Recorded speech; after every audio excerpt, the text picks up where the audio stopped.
Nah, Bapak Ibu, saudara-saudari yang dikasih oleh Tuhan, nah judul renungan kita pada malam hari ini yaitu Bukti Alkitabiah, Yesus adalah Tuhan. Bukti Alkitabiah, Yesus adalah Tuhan. Selama kita hidup sampai sekarang ini, tentu kita pernah mendengar orang yang mengatakan bahwa Yesus itu bukan Tuhan. Atau bahkan kita juga pernah bertemu dengan orang-orang yang mempertanyakan tentang ketuhanan Yesus Kristus. Dan bahkan mereka yang benar-benar menolak alasan mereka yang paling dasar yang sering kita dengar. Mengapa mereka tidak percaya bahwa Yesus adalah Tuhan? Karena Tuhan Yesus Kristus sendiri tidak pernah mengatakan bahwa Dia adalah Tuhan. Dan bahkan mereka juga berusaha untuk meyakinkan kita, bahkan untuk meneliti di dalam Alkitab untuk mencari kalimat Yesus adalah Tuhan. Dan dengan keyakinan mereka tidak menemukan, mereka bisa mengatakan bahwa Yesus itu bukan Tuhan. Nah, pertanyaan-pertanyaan ini yang terkadang juga membuat kita tidak bisa berargumen atau bahkan terkadang membuat kita tidak bisa memberi jawab dengan baik kalau kita tidak mengerti tentang apa yang dikatakan Alkitabiah tentang Tuhan Yesus. Memang di dalam Alkitab kita tidak menemukan kalimat yang mengatakan bahwa Tuhan Yesus pernah berkata bahwa saya adalah Tuhan. Tetapi dari perkataan, dari perbuatan yang Tuhan katakan maupun lakukan selama Dia melayani di dunia ini, menunjukkan bahwa Dia sungguh-sungguh adalah Tuhan.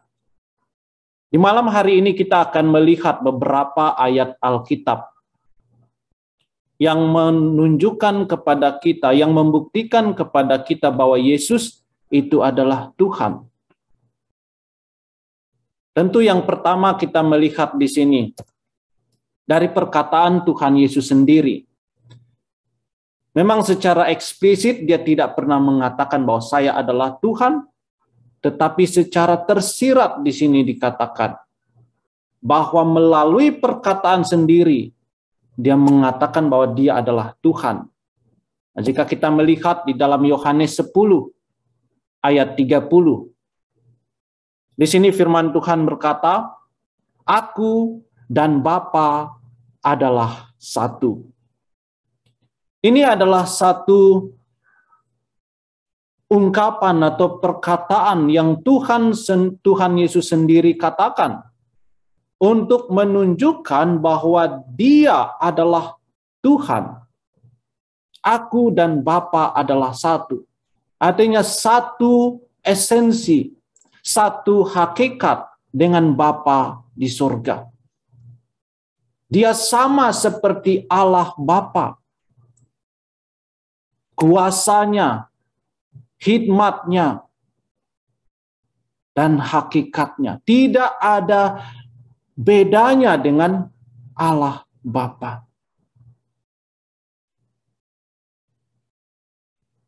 Dan ketika Dia mengatakan perkataan ini, kita melihat respon-respon daripada orang-orang Yahudi menanggapi perkataan Tuhan Yesus ini. Mereka bukan menganggap bahwa ini suatu hal yang biasa, suatu pengakuan yang biasa-biasa saja.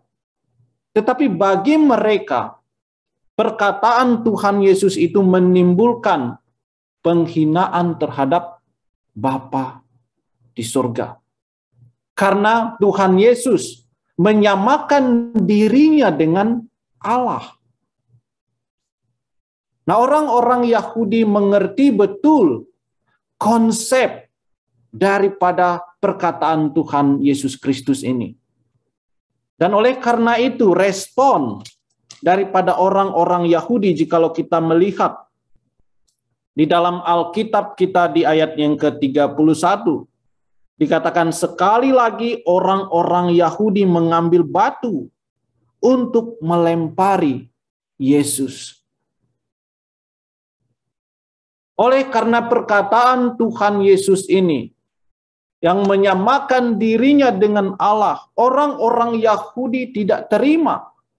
Karena tidak ada seorang manusia pun yang bisa menyamakan dirinya dengan Allah. Akan tetapi Tuhan Yesus di sini, dia bukan hanya saja 100% manusia, tetapi dia juga adalah Allah itu sendiri. Dan melalui perkataan ini, dia ingin mau menunjukkan kepada orang-orang Yahudi bahwa dia itu sungguh-sungguh adalah Allah. Dan orang Yahudi tidak terima. Dan bahkan orang-orang Yahudi hendak membunuh Tuhan Yesus, melempari dengan batu. Karena hukuman bagi orang-orang yang menghina atau mengklaim bahwa dia adalah Tuhan adalah hukuman mati. Dan orang-orang Yahudi tidak menerima akan pengakuan Tuhan Yesus ini, yang menyamakan dirinya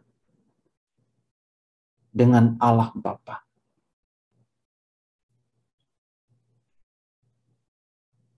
Dan Tuhan Yesus mengatakan hal ini supaya mereka sungguh-sungguh percaya kepada Tuhan Yesus, bahwa dia adalah Tuhan. Dan bahkan Tuhan Yesus juga merespon akan tindakan mereka yang mau melempari dia dengan batu. Ayat 32 ke 33 dikatakan, kata Yesus kepada mereka, banyak pekerjaan baik yang berasal dari Bapa-Ku yang kuperlihatkan kepadamu. Pekerjaan manakah di antaranya yang menyebabkan kamu mau melempari aku? Bahkan Tuhan Yesus mempertanyakan tentang keinginan mereka yang ingin melempari dia dengan batu. Adakah sesuatu pekerjaan yang bisa membuat dia dihukum dilempari batu? Nah, kan tetapi orang Yahudi di sini jawab orang-orang Yahudi itu, bukan karena suatu pekerjaan baik maka kami mau melempari engkau, melainkan karena engkau menghujat Allah dan karena engkau sekalipun hanya seorang manusia saja menyamakan dirimu dengan Allah. Nah, orang-orang Yahudi sangat paham betul tentang konsep perkataan daripada Tuhan Yesus ini, yang menyiratkan bahwa dia adalah Allah itu sendiri. Kan tetapi orang-orang Yahudi tidak terima. Mereka malah berniat untuk membunuh Tuhan Yesus. Karena di mata mereka, anggapan mereka bahwa Tuhan Yesus itu telah menghina, menghujat Allah. Ini merupakan bukti dari perkataan Tuhan Yesus yang menunjukkan bahwa dia adalah Allah itu sendiri. Dan bukan hanya saja satu bagian firman Tuhan. Jika kita melihat juga di dalam kitab Injil yang lain, Matius pasal 16 ayat 20. Di sini Tuhan Yesus berkata, lalu Yesus melarang murid-muridnya supaya jangan memberitahukan kepada siapapun bahwa ia Mesias. Jika kita melihat konteks daripada perkataan Tuhan Yesus ini merupakan akhir daripada pengakuan Petrus ketika Tuhan Yesus menanyakan kepada murid-muridnya tentang siapakah dia bagi mereka.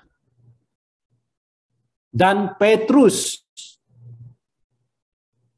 menjawab dengan benar dan dengan tepat bahwa dia adalah Mesias. Sementara orang-orang yang lain, murid-murid yang lain, mereka menganggap bahwa Yesus hanyalah sebagai salah satu dari nabi. Tetapi Petrus menjawab dengan benar. Dikatakan, engkau adalah Mesias, anak Allah yang hidup.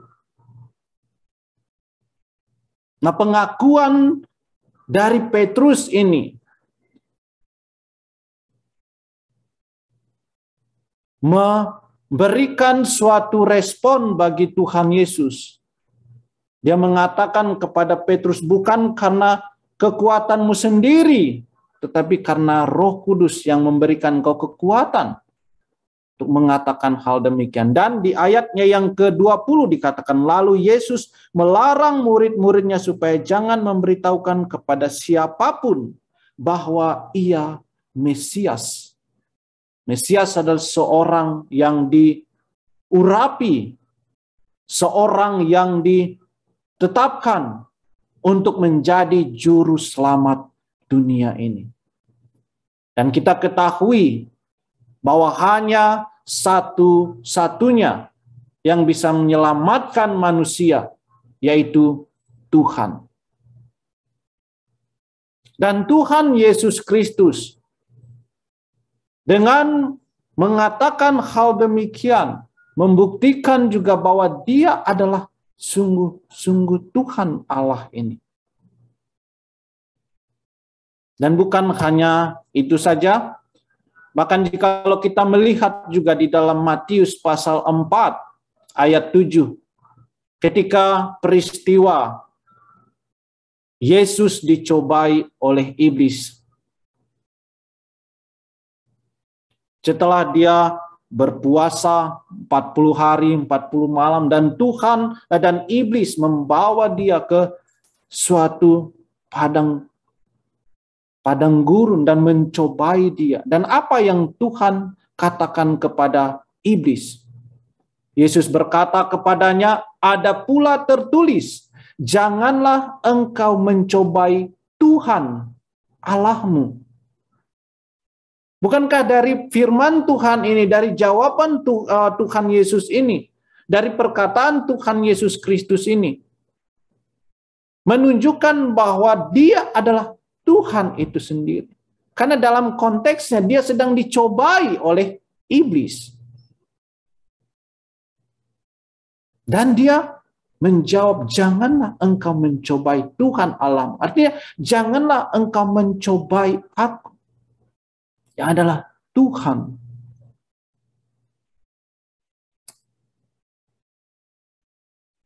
Dari perkataan Yesus sendiri, ada tersirat bahwa dia mengatakan bahwa dia adalah Tuhan. Dan bukan hanya itu saja, tetapi jika kita melihat di dalam kitab Injil Yohanes pasal 8 ayat 57 sampai 59, di situ juga Tuhan Yesus menyatakan bahwa bahkan sebelum Abraham itu ada, dia sudah ada bersama-sama dengan Allah.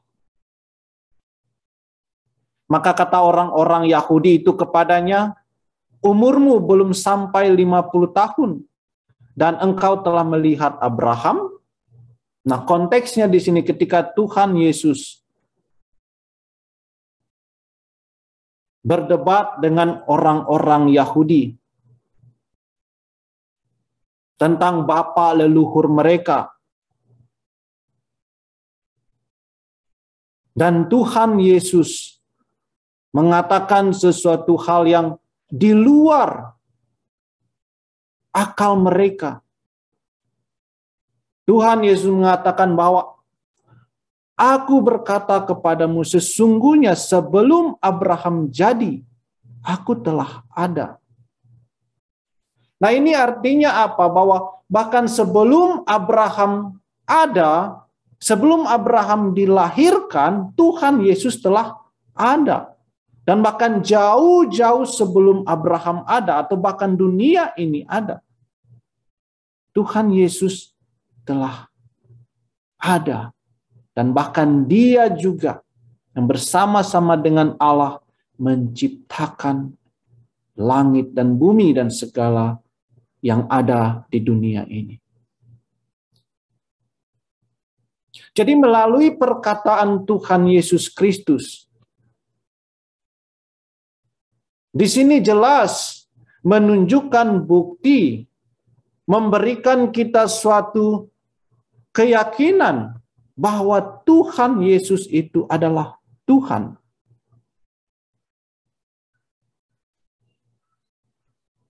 Jangan ragu-ragu lagi mengatakan bahwa di sini Tuhan mengatakan bahwa Dia mengklaim, mengakui bahwa Dia adalah Tuhan itu sendiri. Dengan perkataannya sendiri. Nah, selain daripada perkataan Tuhan Yesus, bukti lain yang kita temukan di dalam Alkitab yang menunjukkan bahwa Dia adalah Tuhan, yaitu keilahian Yesus. Jika kita membaca di dalam kitab Matius pasal 3 ayat 1 sampai 3, di situ firman Tuhan berkata, pada waktu itu tampillah Yohanes Pembaptis di padang gurun Yudea dan memberitakan, bertobatlah sebab kerajaan surga sudah dekat. Sesungguhnya Dialah yang dimaksudkan Nabi Yesaya ketika ia berkata, ada suara orang yang berseru-seru di padang gurun, persiapkanlah jalan untuk Tuhan, luruskanlah jalan bagimu. Dari kisah ini kita melihat tujuan Yohanes Pembaptis lahir, yaitu untuk mempersiapkan jalan bagi Tuhan. Dan Tuhan tidak lain adalah Tuhan Yesus Kristus. Dan bahkan ini sudah dinubuatkan jauh-jauh sebelumnya oleh Nabi Yesaya, yang hidup lebih duluan daripada Yohanes Pembaptis. Dan Tuhan Yesus menggenapi akan hal ini. Dan melalui kesaksian dan penggenapan melalui Tuhan Yesus, di sini juga memberikan bukti kepada kita bahwa Tuhan Yesus bukanlah sekedar manusia biasa atau sebagai seorang nabi saja, tetapi Dia adalah benar-benar Tuhan. Dan Yohanes dengan lantang mengatakan bahwa Dia mempersiapkan jalan bagi Tuhan, mempersiapkan hati orang-orang untuk menerima Tuhan Yesus, supaya mereka bisa mendengar tentang Tuhan dan mereka bisa percaya kepada Tuhan Yesus, mempersiapkan hati mereka untuk menerima Tuhan yang datang ini.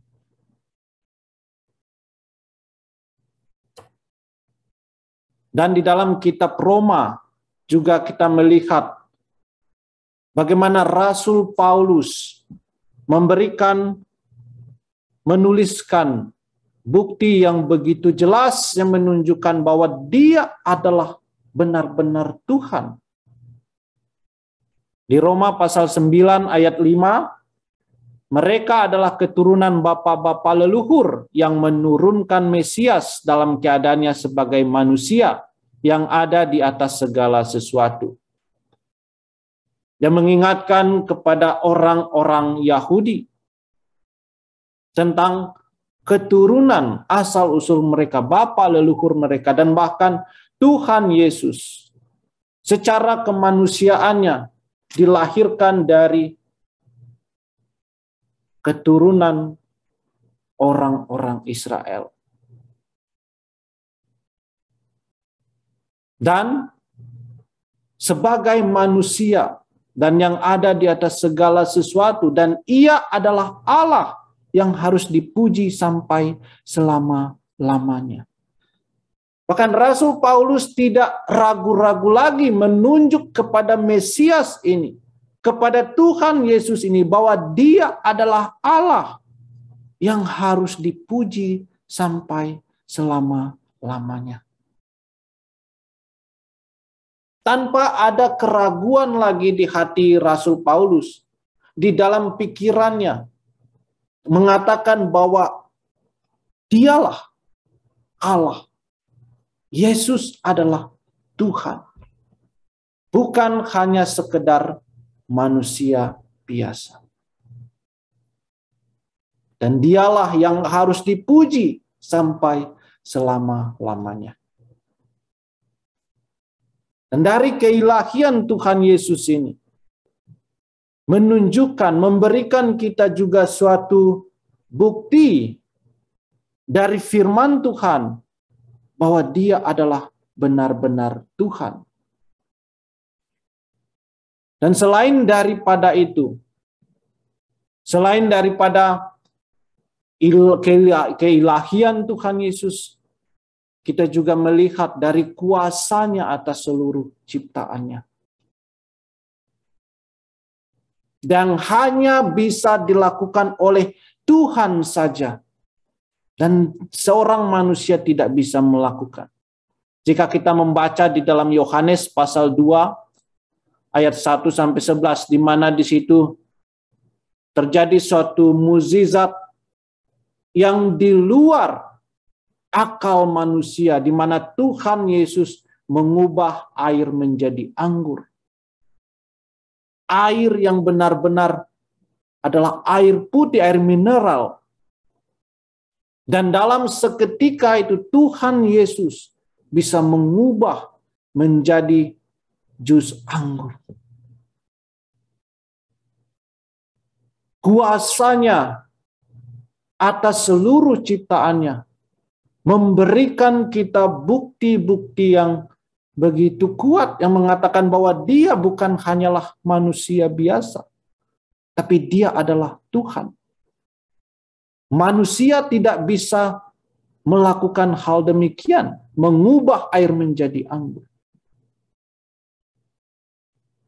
Dan bahkan bagaimanapun orang manusia mencoba untuk melakukan, tidak akan bisa. Dan hanya bisa dilakukan oleh Tuhan saja.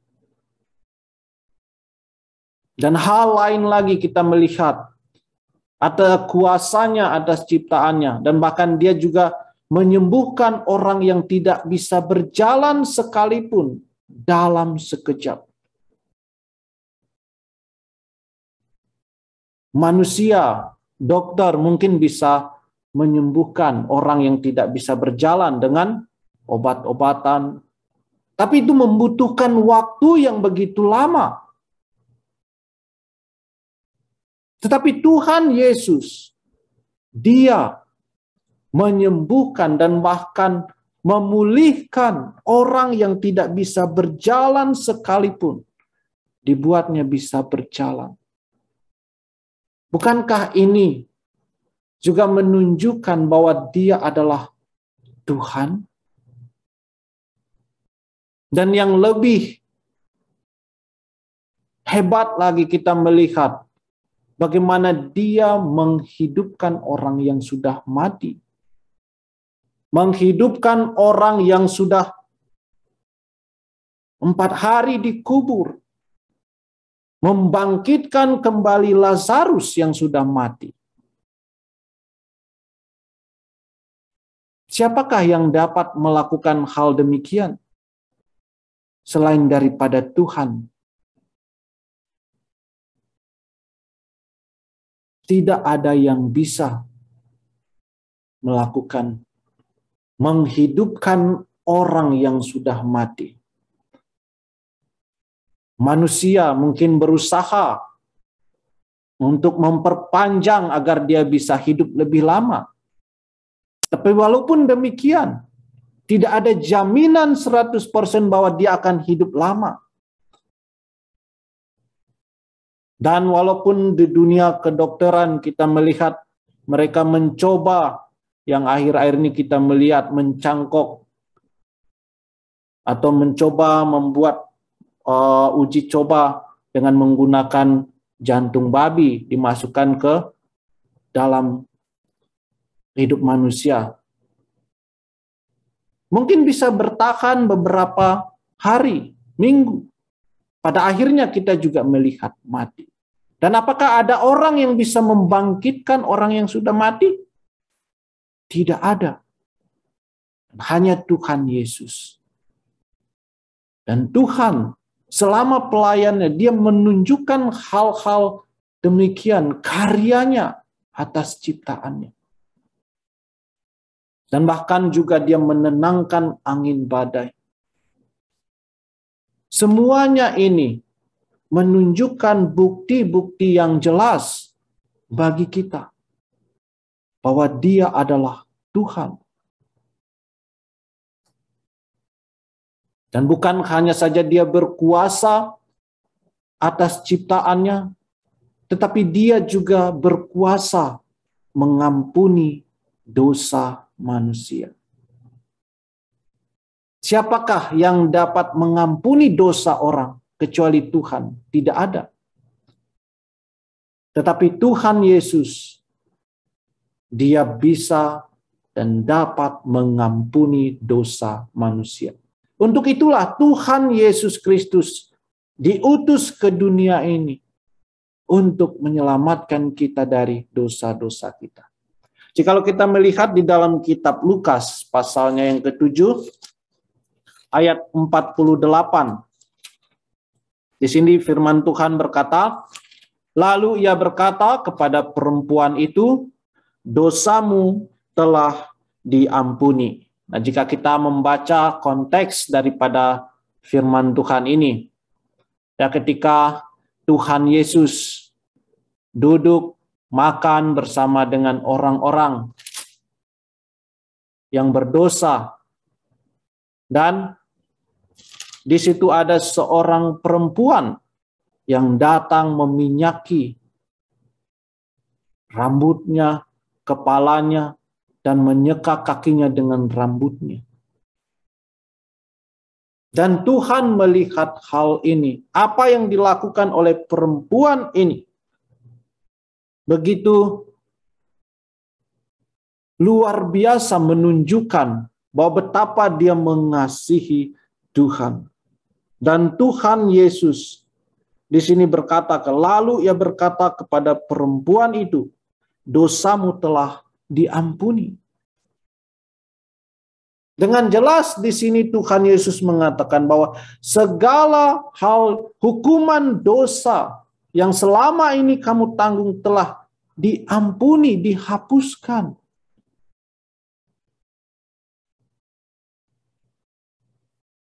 Dari perkataan Tuhan Yesus ini menunjukkan, membuktikan kepada kita juga bahwa dia adalah benar-benar Tuhan. Karena satu orang manusia pun tidak bisa mengampuni dosa orang lain.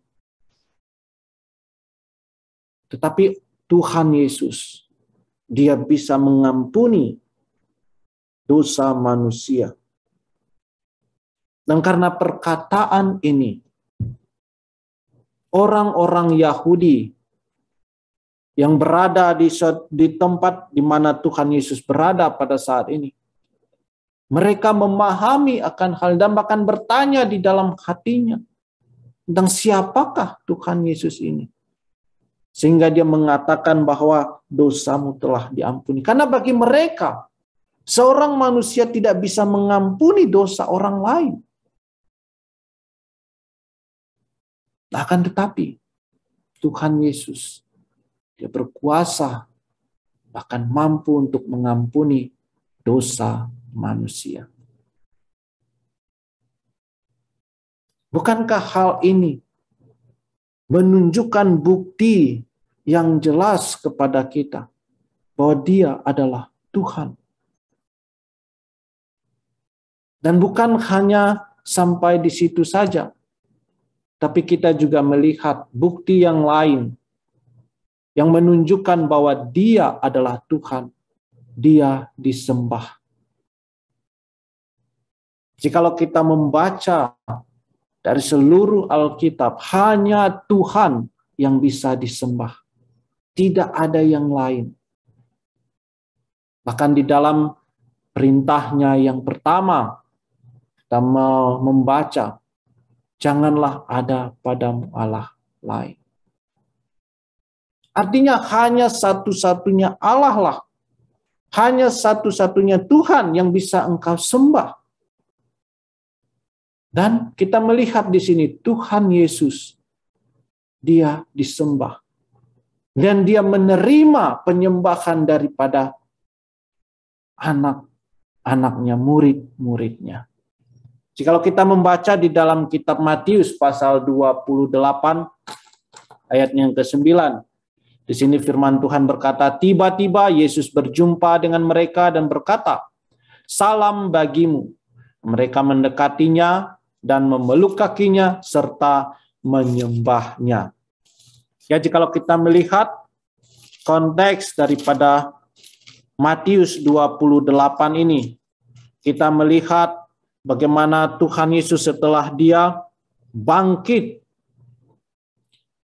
dari kuburnya, dan murid-muridnya, dan yang didahului oleh perempuan-perempuan yang mengasihi Tuhan Yesus. Mereka datang ke kubur Tuhan Yesus untuk melihat atau bahkan untuk meminyaki mayat Tuhan Yesus. Tapi apa yang terjadi ketika mereka tiba di kubur itu? Tubuh Tuhan Yesus sudah tidak berada di situ lagi. Dan ketika itu tiba-tiba Yesus berjumpa dengan mereka dan berkata, salam bagimu. Ini merupakan suatu peristiwa yang begitu luar biasa. Yang begitu di luar akal pikiran.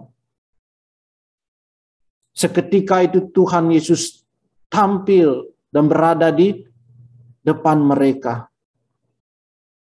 Dan mengatakan salam bagimu. Dan sebagai respon mereka mendekatinya dan memeluk kakinya serta menyembah Dia. Tersungkur menyembah Tuhan Yesus. Dan Tuhan Yesus di sini tidak menolak apa yang mereka lakukan. Tuhan Yesus menerima apa yang mereka lakukan. Menyembah Tuhan Yesus. Bukankah hal ini juga menunjukkan kepada kita bukti yang jelas dari firman Tuhan bahwa Dia adalah Tuhan. Dia adalah Allah. Bukan hanya sekedar manusia biasa saja. Dia adalah Tuhan, 100% Allah, Dia juga adalah 100% manusia.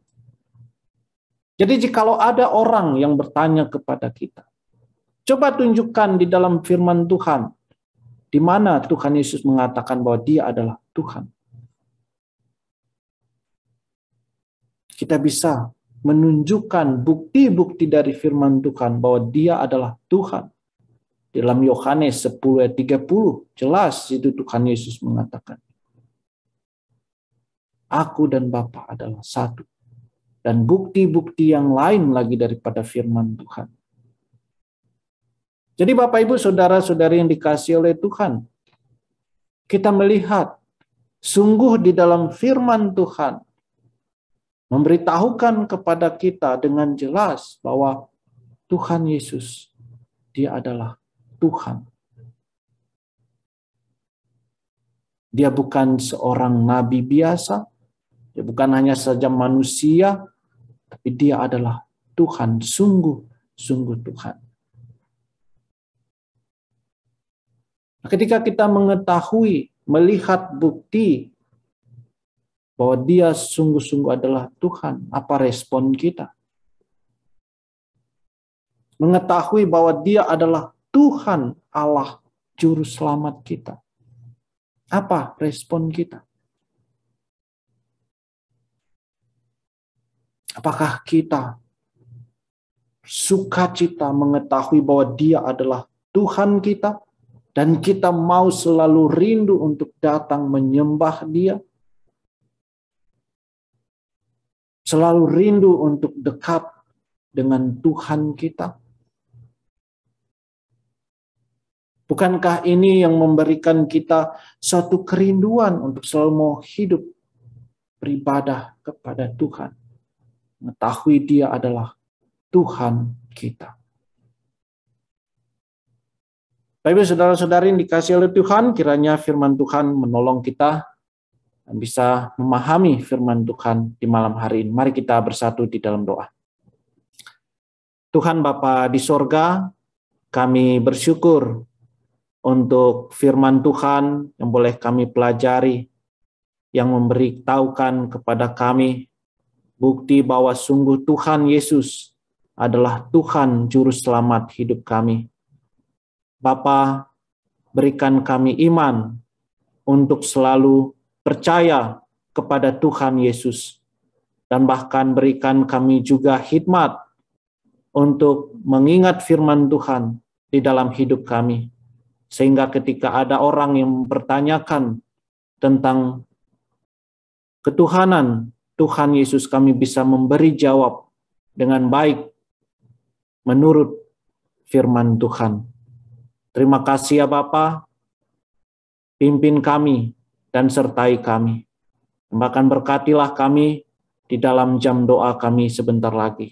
Di dalam nama Tuhan Yesus kami berdoa. Amin.